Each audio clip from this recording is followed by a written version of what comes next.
প্রায় ৭০০ বছর আগে ইসলাম প্রচারে ইয়েমেন থেকে সিলেট আসেন হযরত শাহজালাল রাদিয়াল্লাহু আনহু। সে সময় সঙ্গে নিয়ে আসেন যুদ্ধের তরবারি, যার একটি তরবারি আজও সংরক্ষিত আছে। সে তরবারি থেকে এখনো খুশবু বের হয়। তরবারি ডেকসহ সে সময়ের বহু নিদর্শন দেখতে প্রতিদিন শাহজালালের মাজারে ছুটে আসেন লোকজন। সিলেট থেকে হাসান মোহাম্মদ শামীমের তথ্য ছবিতে রাসেল আহমেদের রিপোর্ট।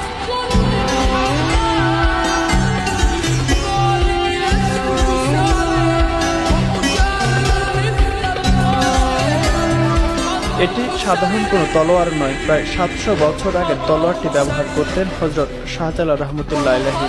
অতি যত্নে এটি সংরক্ষিত রয়েছে মাজারের দরগা বাড়িতে।